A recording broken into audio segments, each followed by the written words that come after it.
이렇게 막 그런 기사들이 막 쏟아져 나오고 있죠. 이른바 이제 GDP 기준선인 이 100을 넘어서서 지금 250까지 도달했다 이건가. 그러니까 GDP를 기준으로 하면은 2배 반 정도까지 지금 시가총액이 부풀어져 있다 이거예요. 이 금리보다도 신용 공급, 이 달러 유동성, 이건 미국만 그런 게 아니라 전 세계적으로 어마어마하게 돈을 쏟아부은 결과 뭐 집값하고 주가가 막 갈 데가 없어가지고 그거 쏟아져 들어가서 폭등을 한 거예요. 유동성을 이제 회수를 하고 있다 이거예요. 그래서 FRB가 유동성을 계속 회수를 할 경우에 미국 주식시장 상황이 어떻게 될 거냐.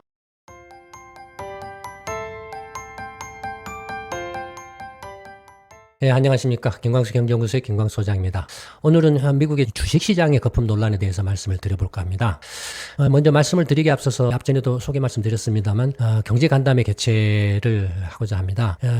9월 20일 다음 주 토요일이죠. 오후 2시부터 5시까지 약 3시간 정도 서울의 영등포구 신도림역 2층에 보면 대회의실이 있습니다. 2층 대회의실에서 이제 경제간담회를 하는데요. 주제는 글로벌 경제 관련한 최근 이슈들에 대해서 참석하신 분들과 이야기를 좀 나눠볼까 합니다. 참가비는 무료고요. 관심 있는 분이면 누구나든지 이렇게 참가 가능하니까 시간 되시는 분들께서는 오셔서 같이 한번 이야기를 나눠보시기 바랍니다. 그러면 이제 본격적으로 미국의 주식시장 거품 논란에 대해서 말씀을 들어보게 됐습니다. 그 주식시장 거품 논란에 앞서서 먼저 이제 워밍업으로 경제 예측 방법에 대해서 한번 이제 말씀을 드려볼까 합니다. 경제 예측 방법에는 이제 크게 합리적 기대 가설이 있고 적응적 기대 가설 두 가지가 있습니다. 합리적 기대 가설은 1960년에 이제 이른바 루카스하고 사전트 있죠. 루카스 사전트가 이렇게 제창한 그 기대 가설인데 기본적으로는 이제 정보 효율성을 기반으로 하죠. 이 합리적 기대 가설은 상당히 이제 1960년대 등장을 했는데 그 이전에는 이제 이른바 적응적 기대 가설이었습니다. 1960년대 이제 합리적 기대 가설이 등장하면서 경제학 이론이 급격하게 발전을 하기 시작합니다. 이론적 이제 이른바 수학적인 이론분적 모델 정립이 가능해졌어요. 이 합리적 기대 가설을 기반으로 해서. 그래서 경제학 이론 발전에는 엄청나게 공헌을 한 이제 가설이죠. 근데 이제 합리적 기대 가설의 핵심은 이렇게 여기서 복잡하게 설명할 수는 없고 이제 기본적으로는 정보 효율성을 전제로 합니다. 정보 효율성에서 이제 시장에 예를 들어서 이제 내일 주가가 어떻게 될 거냐를 예측하는데 내일 주가를 예측하기 위해서 시장에 많은 정보들이 이렇게 이제 모여들 거 아니겠습니까? 그럼 정보들이 모여드는데 그 모여드는 정보들이 결과적으로는 다 시장에 공유가 된다라는 거예요. 어떠냐면 지금 시점에서 이렇게 내일 가격이 나는 오를 거라고 생각하는 정보를 가졌는데 다른 사람이 그 정보를 몰라요. 그럼 내가 그 주식을 사요. 내가 지금 상대적으로 지금 주식 가격이 쌀 거 아니겠습니까? 싸다고 나는 생각할 거 아니겠습니까? 내가 사면 주가가 올라가겠죠? 그럼 다른 사람이 주가가 올라가는 것을 보고, 내일 주가가 올라간다라고 이렇게 생각하는 사람이 있네? 무슨 정보를 가지고 있을 거야? 그 정보가 뭐지? 이런 식으로 해서 이렇게 그 정보가 이제 공유가 된다라는 거예요. 뭘 통해서 가격을 통해서. 그게 이제 정보 효율성의 핵심입니다. 그러다 보니까 기본적으로는 내일 주가가 어떻게 될 거냐는 알 수 없다는 거예요. 내일 주가가 어떻게 될 것이라는 것이 이미 오늘 주가에 다 반영이 되기 때문에 그래서 마찬가지. 근데 어떻게 다르냐? 오늘의 주가는 확정치죠. 내일의 주가는 기대치죠. 오늘의 주가가 100이라고 하면은 그건 확정된 100이고 내일의 주가는 그건 기대치 100이죠. 그렇다라는 거예요. 이제 내일 주가가 어떻게 될 거냐 하면 오늘 주가를 보고서 알 수 있는 거지. 실제 내일 주가는 가봐야 알잖아요. 가봐야 아는데 그건 이제 이른바 그 평균치 오늘 예측한 그 값에서 랜덤하게 불확정적으로 이렇게 예측 불가능한 형태로 이렇게 분포한다 이거예요. 그러니까 알기 쉽게 말하면은 합리적 기대 가설은 단기적으로는 주가 예측이 불가능하다라는 이야기나 마찬가지예요. 그러니까 단기적으로는 주가 예측이 불가능한데 문제는 뭐냐면 이제 정보가 효율적이라는 걸 깔고 있잖아요. 그러니까 정보가 모두 공유된다라는 거예요. 근데 문제는 정보가 공유가 안 되면 어떠냐라는 거죠. 그러니까 정보가 비효율적이라면 어떠냐. 그러니까 정보가 비효율적이라는 것은 정보가 공유가 안 된다라는 거잖아요. 그러니까 이걸 뒤집어 놓고 말하면 정보 생산자가 유리하다라는 거죠. 정보를 창출해내는 사람이 유리하다는 거죠. 그렇지 않습니까? 그러니까 그래서 이제 내부 거래를 규제하는 거예요. 그런 이유 때문에. 예를 들어서 지금 바이오주가 상당히 각광을 받고 있는데 지금 이렇게 새로운 기술 개발을 하고 있는 이런 그 벤처 기업이 있어. 아니면 스타트업이 있어. 여기는 요건 내가 한번 찜해서 한번 내가 사둬야지. 아니면은 그걸 이제 자기가 어떤 핵심적인 어떤 기술 개발을 했는데 이건 누가 잘 몰라. 이건 나만 가지고서 내가 이렇게 뭔가 이렇게 좀 투자를 해서 떼돈을 벌어야지. 그러니까 정보 생산자가 유리하다는 거예요. 정보 생산자가 유리하다는 것은 다른 말로 하면은 정보 생산자가 진짜 정보 생산자도 있지만은 가짜 정보 생산자도 많죠. 그렇죠? 대체적으로 이렇게 정보 생산자가 유리하다라는 것은 다른 말로 또 붙이면은 시장을 이렇게 움직이는 수 있는 투자자가 그런 사람이 유리하다라는 거죠. 시장 지배력이 강한 사람. 예를 들어서 이제 투자 규모가 큰 뭐 이렇게 큰 펀드들이라든지 아니면은 어떤 그 시장의 정보 발신력이 굉장히 큰 그런 뭐 기관 투자자라든지 증권사라든지 이런 거 있잖아요. 글로벌 증권 골드만삭스라든지 이런 데 있잖아요. 이런 정보 발신자들이 굉장히 유리하다라는 거예요, 사실은. 그러니까 그래서 이제 이런 합리적 기대 가설하에서는 주식 투자 전략은 뭐냐면은 이 정보 생산을 하고 정보 생산은 성장 종목을 발굴하는 게, 왜냐면은 이게 보통 일반적인 주식 투자 형태로는 예측 불가능한 거니까 돈을 못 번다 이거예요. 단기적으로는 내가 그 돈을 벌려면 어떻게 하냐, 정보 독점을 내가 해가지고 아니면 어떤 것이 성장 종목인지 어떤 것이 돈이 되는 종목인지를 찾아가지고 내가 그게 먼저 선점해서 투자를 해놓고 뒷북치로 들어온 사람들이 이제 따라 돌아서 그게 주가가 튀면은 내가 팔아서 시세 차익을 올린다 이거예요. 그러니까 합리적 기대 가설은 이른바 단기 투자 전략 어떤 에 관한 이야기라고도 할 수 있어요. 어떻게 보면은 주식 투자 관점에서 보면은 단기 투자 전략인데, 단기 투자는 뭐냐면은 정보 생산자 또는 정보 발신력, 그다음에 종목 발굴, 이것이 이제 포인트가 된다라는 거예요. 합리적 기대 가설은. 그러니까 일반 개미 투자자들 입장에서 보면 불리하죠.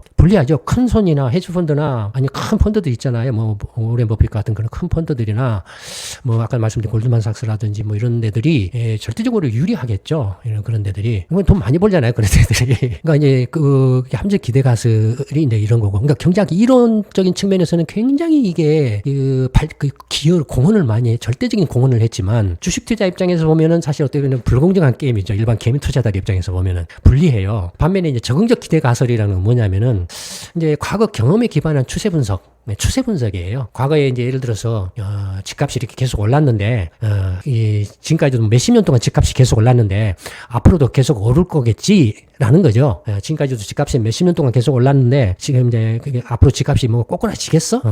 앞으로도 계속 그 오르는 추세를 지속하겠지라는 거예요. 그런 거예요. 그러니까 이렇게 적응적 기대 가설이라는 것은 이제 과거 경험에 기반한 것이니까 당연히 추세 분석이 되겠죠. 그러니까 그런 점에서 보면은 과거 몇십 년 동안 집값이 이렇게 계속 올랐는데라는 것은 뭡니까? 중장기 전망이죠. 그러니까 적응적 기대 가설은 중장기 전망을 하는 거예요. 중장기 주가 대세 분석을 하는데 이제 예고를 하는 거죠. 주식시장으로 치면은 앞으로 이제 주가가 어떻게 될 거냐 하면, 지금까지도 주가가 몇십 년 동안 계속 올랐는데 앞으로도 계속 오르지 않겠어?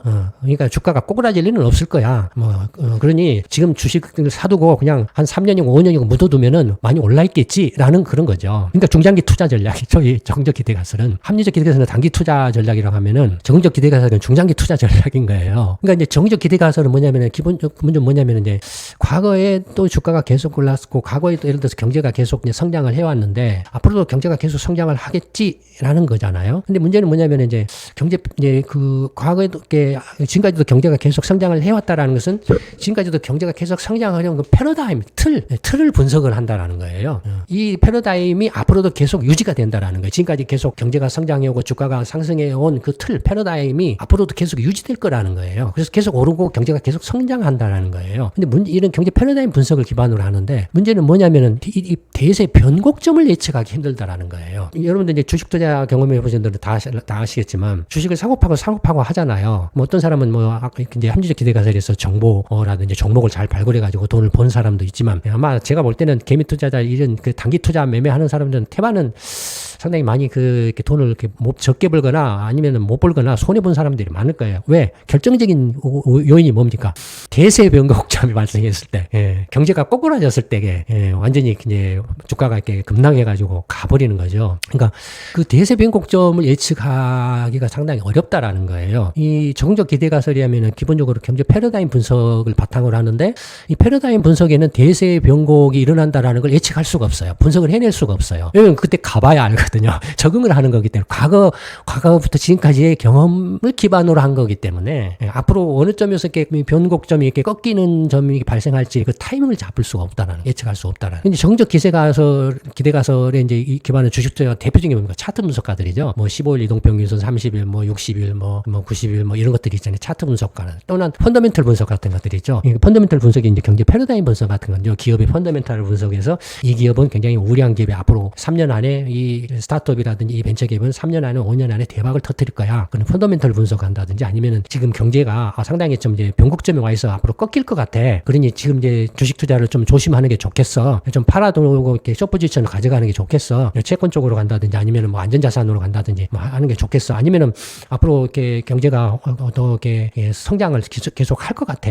분석을 해보니. 그래서 지금 이렇게 주식을 좀 많이 성장주 중심으로 공격적으로 주식을 좀 많이 사두는 게 좋겠어. 뭐 이런 것들이죠. 이것들이 이제 다 정책 기술에 기반한 투자 전략들이죠. 그러니까 실제로는 이제 뭐 이쪽 합리적 기대 가설을 주장하는 투자자나 그 무리들이 있고 적응적 기대 가설을 주장하는 게 투자자나 그런 무리들이 있죠. 정책 기대 가설을 주장하는 대표적인 그 주장자는 누구죠? 오렌 버핏 같은 사람이죠. 대세 분석이죠. 이 사람은 중장기 투자, 대세 분석에 기반한 펀더멘털에 기반한 대세 분석가죠. 합리적 기대 가설 같은 경우는 뭐 이제 헤지 펀드들이죠. 대표적으로 헤지 펀드들이 막 사고 팔고 막 하는 거죠.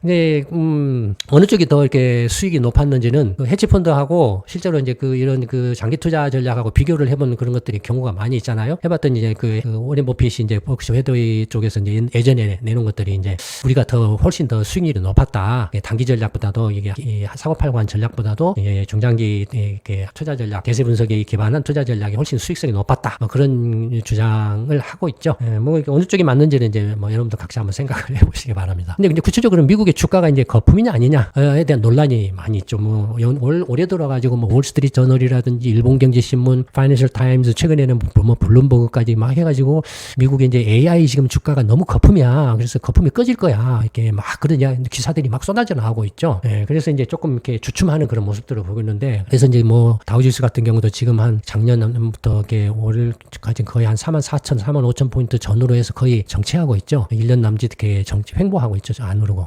근데 주가 거품 논란이 있는데 한번 그걸 살펴보도록 하기로 했습니다. 미국 주식시장, 뭐 뉴욕 증권거래소라든지 시카고 증권거래소라든지 뭐 필라델피아 증권거래소, 뭐 증권거래소가 있지 않습니까? 그 증권거래소에 상장된 미국 그 상장 주식들의 전체 시가총액이 이게 쭉 시가총액 추이를 뭐 나타내는 게 이제 분홍색 선이거든요. 보면은 시가총액이 보시면은 이게 이제 그 2010년을 기점으로 해서 폭발적으로 이렇게 시가총액이 늘어나죠. 그 전에는 어떻습니까? 약간의 뭐 증폭이 있지만 거의 미국의 GDP, 명목 GDP하고 거의 같이 증가를 해오죠. 그러니까 명목 GDP하고 거의 비슷하게 오다가 2010년을 기점, 이른바 글로벌 금융위기를 기점으로 해서 어마어마하게 이제 그 양자 간의 괴리가 커지고 있죠. 커지고 있죠. 그래서 이제 오렌 버핏 같은 사람이 이제 예전에 이걸 자기는 펀더멘털 분석가인데 가장 그 펀더멘털의 대표적인 지표가 GDP다. 그래서 GDP하고 그다음에 주식시장, 이제 금융시장과 실물시장 간에 괴리가 있으면 거울이다. 금융시장은 실물시장을 반영하는 거울이다. 그러니까 양자에 괴리가 있으면 안 된다라는 기본 이제 전제를 깔고 있는 거예요. 경제학 이론도 그런 거지만. 근데 이제 문제는 뭐냐면 이제 거품이 있다라는 것은 이제 금융시장의 거품을 말하는 거죠. 주로 이제 자산시장의 거품을 말하는 거죠. 그러니까 부동산 시장, 주택이라든지 상가라든지 그런 부동산 시장, 부동산과 주식 같은 것의 대표적인 이제 자산이지 않습니까? 그러니까 그 거품이 이제 있는데 이 거품이 펀더멘털한 지표인 GDP하고 이렇게 비교했을 때 그 GDP하고 연동해서 가야지 그걸 벗어나면 그건 거품이야 라고 이렇게 이제 본다 이거예요. 그래서 이제 오렌 버핏 같은 사람은 나는 실물 펀더멘털한 대표적인 지표로 GDP를 기준으로 해서 미국 주식시장이 거품이냐 아니냐를 판단을 해왔어. 그래서 예를 들어서 이게 이제 거품이 올라갈 때는 나는 이때 근데 이제 그 IT 버블이었지 않습니까? IT 버블 때는 나는 이때 고점에서 팔았어. 거품이라고 판단했기 때문에 팔았어. 이렇게 그다음에 이제 밑으로 내려가면 저점에서 난 또 샀어. 고점에서 팔았어. 뭐 이런 식으로 했다 이거예요. 자기는 이게 펀더멘털을 기준으로 해서 이제 주가 시가총액 비율을 이렇게 이제 기준으로 해서 장기 투자 전략을 했다 이거예요. 그러니까 매번 막 시도 때없이 사고 팔고가 아니라 보통 뭐 이렇게 1년 단위, 2년 단위, 3년 단위 매년 이제 뭐 연말인가 연초에 그 주주한테 편지 보내는 뭐 이런 것들이 있었잖아요. 그런 식으로 해서 이제 하고 그다음에 이제 투자 포트폴리오를 막 이렇게 주기적으로 바꾸고 뭐 하는 그런 것들이 있었잖아요. 그런 걸 했다 이거예요. 그래서 이제 이른바 이제 버핏 지수라는 걸 이제 만들었는데 요거 이제 GDP 미국의 이제 주 시가총액을 이 GDP로 나눈 거죠. 그게 이제 이 초록색의 버핏 지수입니다. 이 버핏 지수를 보면은 기본적으로 이렇게 거의 100과 비슷하게 이렇게 왔지만 이 지수로 보면은 1990년대 중반까지만 해도 뭡니까? 이게 그 실물 경제에 비해서 미국의 이제 주가 총액이 주식의 시가총액이 낮았대 상대적으로 실물 경제에 비해서. 반면에 이제 90년대 그 이후에 이른바 이제 그 뭡니까? 서프라임 론 이렇게 거품 경기하고 IT 거품, IT 버블이 발생한 이때는 이제 그 이른바 GDP를 이렇게 능가했다 이거예요. 그래서 크게 능가했다. IT 거품이죠. IT 닷컴 버블 때가 이렇게 팍 올랐죠. 그다음에 서프라임 사태로 붕괴돼가지고 글로벌 금융위기 나오고 나서 이제 이렇게 시가총액이 확 늘어나면서부터 이제 이른바 이제 GDP 기준선이 이 100을 넘어서서 쭉쭉쭉 늘어가지고 지금 250까지 도달했다 이건가. 그러니까 GDP를 기준으로 하면은 2배 반 정도까지 지금 시가총액이 부풀어져 있다 이거예요. 그러니까 역사적으로 봤을 때도 이렇게 이제 근데 100을 중심으로 해서 일정 범위 안에 130에서 뭐 한 80, 70 정도까지 크게는 150에서 50 정도 선까지 이가 이제 뭐 허용 범위라고 한다라면 지금 IT 닷컴 버블 때 살짝 이제 그 허용 범위를 벗어났기 때문에 이게 이제 거품이고 그다음에 이제 2015년 이후부터는 미국의 주가가 완전히 거품이다. 거품이 계속 확대되고 있다. 이렇게 이제 본다라는 거예요. 이 버핏 지수가 지금 이제 그래서 대부분 이제 이 버핏 지수를 가지고서 물론 체감적으로도 이제 상당히 지금 거품이다. 막 이런 이야기를 하고 있지만 그러면은 2010년 이후에 이렇게 그 GDP를 넘어서서 이렇게 주가가 한 차례 주가가 이렇게 급등을 했죠. 2010년 이후에 급등을 했고 2020년 팬데믹 때는 수직 상승을 했죠. 시가총액이 거의 40조에서 뭐 80조 육박할 정도 2배로 튀어버렸죠. 불과 한 4, 5년 사이에 시가총액이 2배로 튀어버렸어. 2020년 이후에는 어마어마하죠. 그다음에 2010년 그 서프라임 론 사태 때 글로벌 금융 위기 때에 비해서는 한 10 몇 조 달러에서 20조 달러니까 이것도 한 2배, 40조 달러로 뛰었으니까 20조 달러가 못된 수준에서 40조 달러로 뛰었으니까 이것도 2배 뛰었죠. 10년도 안 되는 사이에 그냥 2배로 뛰었다 이거예요. 그러니까 거의 2배로 온 거죠. 지금 미국 시가총액이. 2배로 왔어요. 어마어마하죠. 2010년부터 2020년까지의 주가가 뛴 요인은 뭐냐? 이때는 뭐였습니까? 이른바 기술주, 스마트 혁명주 관련한 그런 주식들이 이제 중심으로 해서 바이오테크 관련한 주식들이 이른바 이제 엄청나게 튀었죠. 그러니까 그게 이제 나스닥 지수로 보면은 2010년부터 튀잖아요. 나스닥 지수가. 물론 다른 데 S&P도 마찬가지 항상 보이지만 이 나스닥 지수가 2010년부터 튀었던 게 이제 바이오주하고 그런 기술주들이고 2020년부터는 이제 여러분들 잘 아시는 AI 관련주죠. 뭐 엔비디아라든지 등등 AI 관련주들이 폭발적으로 이렇게 튄 거죠. 그러니까 AI 관련한 주식들이 너무 지금 이렇게 과장되어 있다. 그다음에 이때도 사실은 너무 지나치게 과장되어 있다. 바이오라든지 그 바이오 거품이 한때 꺼지기도 했잖아요. 과장되어 있다. AI도 지금 너무 지나치게 과장되어 있다. 그러니까 엔비디아가 지금 엔비디아 시가총액 4조 달러를 넘어요. 한국 GDP가 2조 달러가 안 돼요. 한국 GDP 2배보다 더 크다라는 거예요. 물론 이제 한국 GDP하고 엔비디아의 시가총액을 단순 비교할 수는 없죠. 기준이 다르니까 비교할 수는 없지만 그럼에도 불구하고 그냥 상식적으로 엔비디아가 한국 GDP 두 개 달러 좀 납득하시나요? 그러니까 거의 몰빵을 하고 있는 그런 모습이죠. 특정 종목이나 특정 그런 테마주에 몰빵을 하고 있는 그런 상황이죠.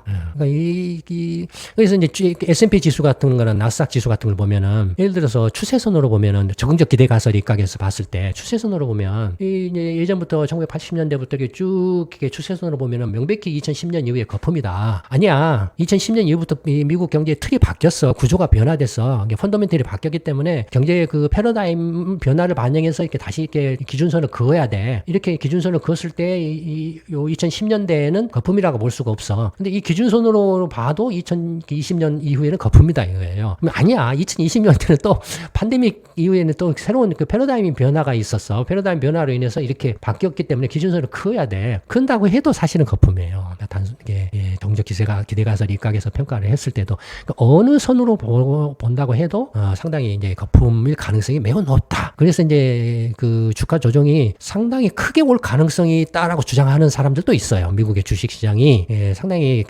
조정이 크게 올 가능성이 높다.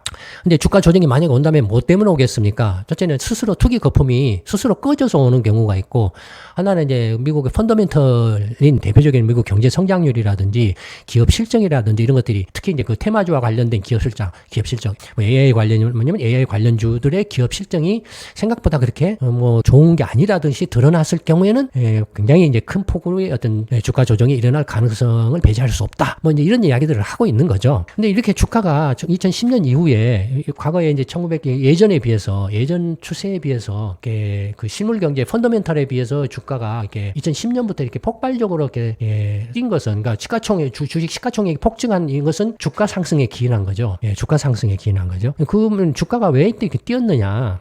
뭐 여러 가지 요인이 있지만 뭐 금리 같은 것도 생각을 해보세요. 예를 들어서 이제 금리는 이제 1980년대를 기점으로 해서 완전히 이제 계속 하락 추세를 보이고 있죠. 계속 하향 추세를 보이고 있죠. 물론 FRB 기준금리는 이렇게 보이고 있지만 등락을 보이고 있지만 예를 들어서 이제 2015년 2010년 글로벌 금융 위기 때는 제로금리 정책을 했잖아요. 2015년 이후에는 이제 뭡니까? 금리를 올렸잖아요. 팬데믹 때 다시 제로금리로 갔다가 다시 올렸잖아요. 그러면 이게 금리를 올렸기 때문에 이렇게 2015년 10년 팬데믹 글로벌 금융 위기 이후에 제로금리 때문에 이게 금리 영향으로 이렇게 제로금리 영향으로 계속 오르다가 2015년부터는 금리를 올렸는데도 또 올랐어요. 주가가.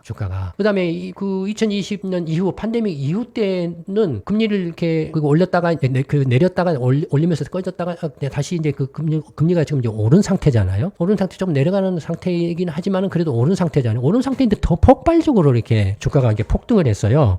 주가가 폭발적으로 폭등을 했어요. 그러니까 FRB의 이게 금리 변동은, 금리가 오르고 내리고 하는 금리 변동은 미국 주가에 단기적인 영향을 미칠 수는 있어요. 금리를 오르고 내리고 하는 것은 단기적인 영향을 이렇게 줄 수는 있지만, 중장기적으로는 금리가 그렇게 주가 변동에, 주가 상승에 크게 영향을 미치지 않는다 이거예요. 중장기적으로는. 기본적으로 미국의 이제 금리 추세, 장기적으로는 대세 지금 저금리 기조에 있기 때문에, 저금리 기조잖아요. 저금리 기조에 있기 때문에, 물론 이제 지금 최근에 금리가 이렇게 뛰었지만, 금리가 뛰었음에도 주가는 계속 폭등을 한 상태거든요. 그러면은 2010년 이후에 중국가 금리가 계속 기조적으로 저금리 기조를 지속하고 있는데 2010년 이후에 주가가 폭등한 이유는 뭐냐 하면은 보시는 것처럼 FRB가 2010년 글로벌 금융 위기 때부터 이른바 양적 확대책 이라는 걸 시행을 했죠. 그래서 이른바 달러 유동성을 어마어마하게 쏟아부었죠. 어떻게 얼마나 쏟아부었냐면 글로벌 금융 위기 전에는 거의 FRB가 달러 유동성 신용 공급액이 한 8천억 달러밖에 안 됐어요. 8천억 달러가 2009년 초인가 그때 갑자기 2조 2천억으로 폭 뛰는 다음에 그다음에 출구 전략을 한 2015년에는 4조 4천억 달러까지 늘어났어요. 그러니까 8천억 달러에서 4조 4천억 달러가 됐으니까 3조 6천억 달러 정도가 늘어난 거죠. 3조 6천억 달러 정도의 달러를 풀어놓은 거예요, 시중에다가.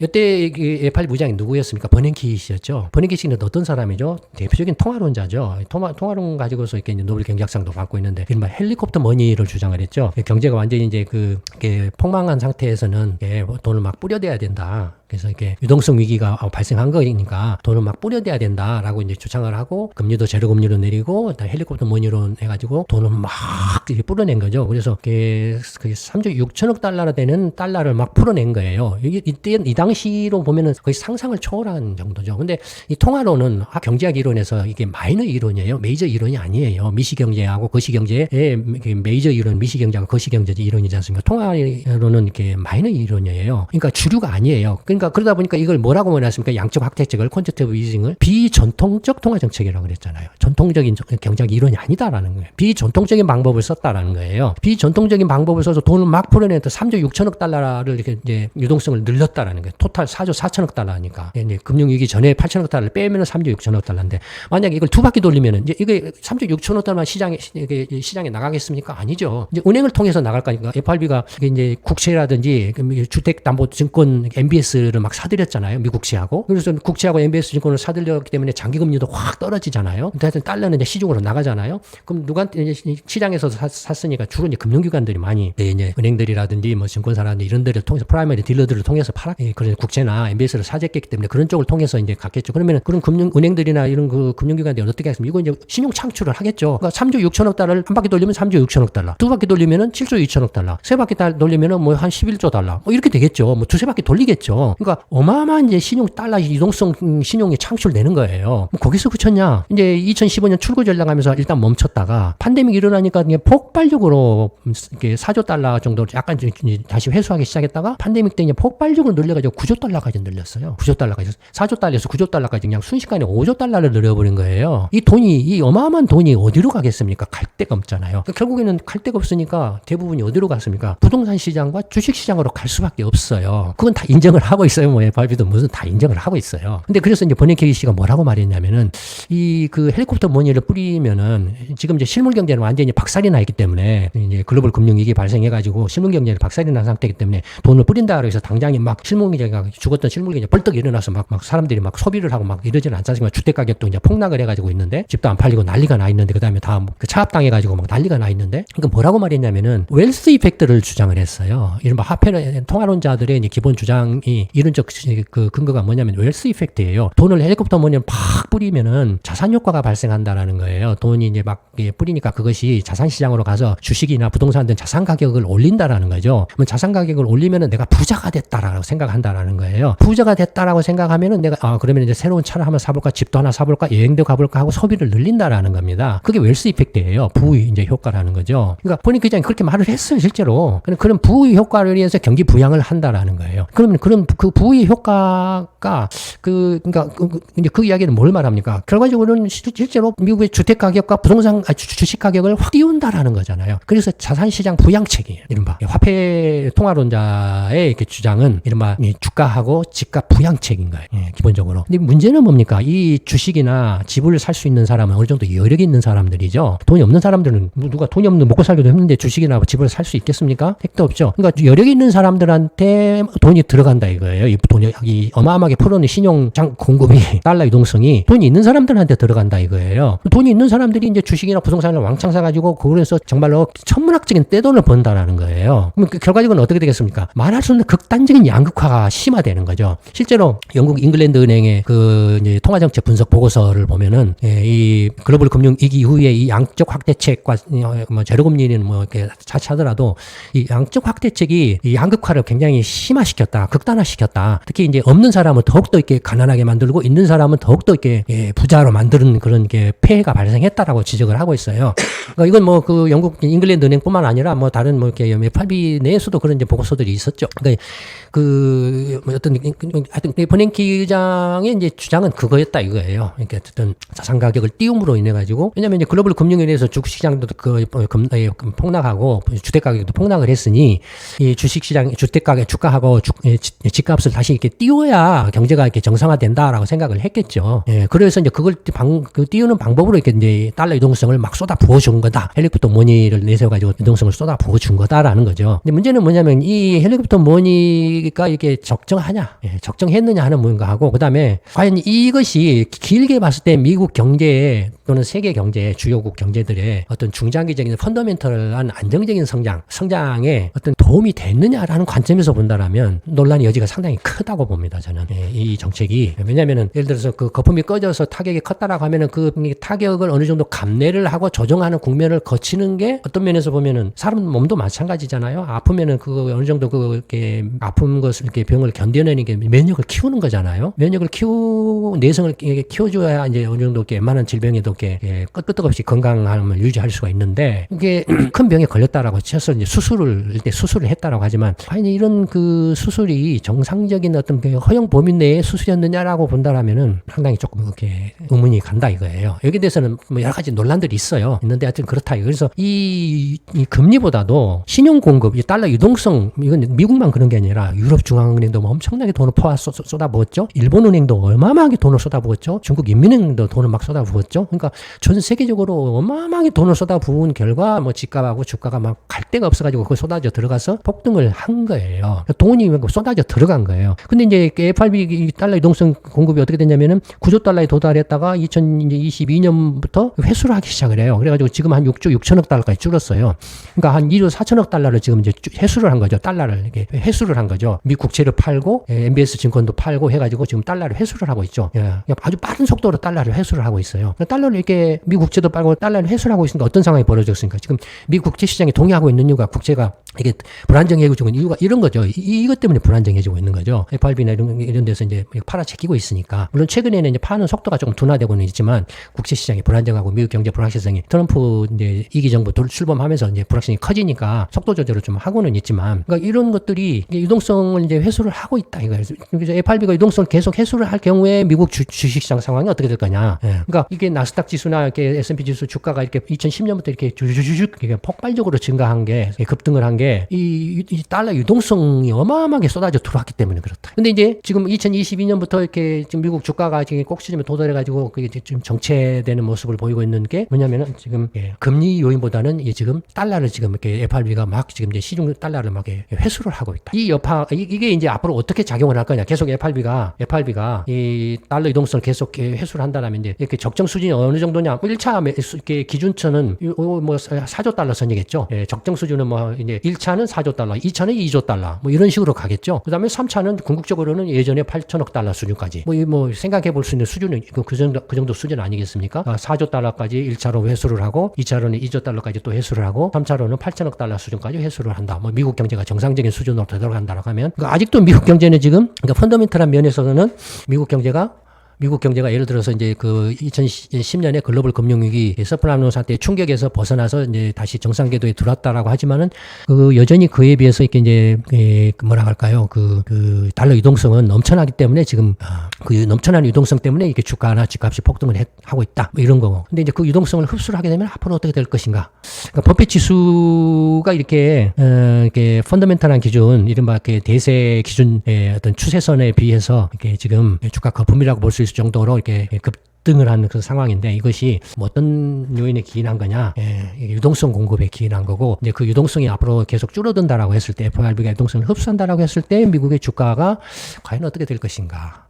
가 이제 관건이죠. 그다음에 뭐 앞전 그 주택시장 거품에서도 말씀드렸지만 이제 그 미국도 이제 그 2010년부터 베이비 부모들이 은퇴를 하기 시작했다고 하잖아요. 은퇴를 하기 시작해서 이제 점점 2030년이면 이제 베이비 부모들 일진이 이제 그 평균 수명에 도달한다고 이렇게 했잖아요. 근데 2030년부터 이제 평균 수명에 도달 사망하기 시작한다 이거예요. 베이비 부모들이 2030년부터 사망하기 시작하면은 2030년부터 2040년 이 10년 기간 동안에 앞으로는 2040년 앞으로 5년밖에 안 남았어요. 이때부터는 어떻게 생겨요? 집을 이제 뭐 자식들한테 물려주든지 상속을 해주든지 아니면은 매물로 내놓든지 하겠죠. 그렇지 않겠습니까? 그 다음에 이 은퇴 세대들이 가지고 있는 이제 뭐 주식이라든지 이런 것들도 있지 않겠습니까? 주식 같은 것도 자식들한테 물려두든지 아니면 뭐 팔든지 하겠죠. 뭐 상속하든지 어디다 기부를 하든지 하겠죠. 이른바 이제 이 그 자산을 많이 보유한 은퇴 세대들이 평균 수명, 사망 연령도에 도달하는 2030년 이후부터는 미국의 주식시장이나 주택시장이 어떻게 변할지는 지금으로서는 좀 장담할 수 없다. 매우 불확실한 상황에 진입할 가능성이 매우 높다 이거예요.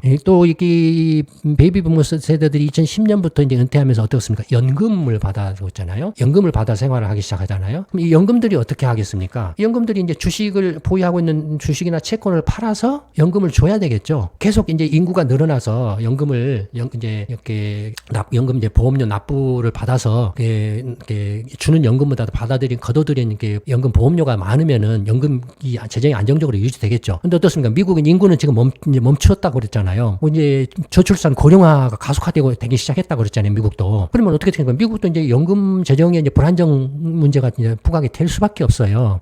어떤 공적 연금뿐만 아니라 사적 민간 연금 같은 경우도 문제가 될 수밖에 없어요. 그러니까 베이비 부모들이 2010년부터 은퇴하기 시작해서 지금 이제 계속 은퇴를 계속 하고 있으니까 이것과 관련해서 이제 연금들의 이렇게 주식이나 채권 어떤 부동산 매각들이 일어날 수밖에 없다 이거예요. 그랬을 경우에 이런 것들이 이제 이런 주식시장이나 주택시장에 어떻게 영향을 미칠 것인가. 또 이제 결코 무시할 수 없는 중요한 포인트라고 이렇게 봐야 됩니다. 그러니까 그런 점에서 보면은 지금 이제 미국 주택시장이든 주식시장이든 상당히 지금 이제 경계 상태로 이렇게 진입을 해야 된다. 경계를 해야 된다라고 봐야 된다라는 거죠. 제가 보는 관점에서는 그렇습니다. 여러분들은 또 어떻게 생각하시는지 나름대로 또 각자 판단을 해보시기 바랍니다. 오늘 미국의 주가 거품 논란에 대해서 이 정도로 말씀을 마치도록 하겠습니다. 감사합니다.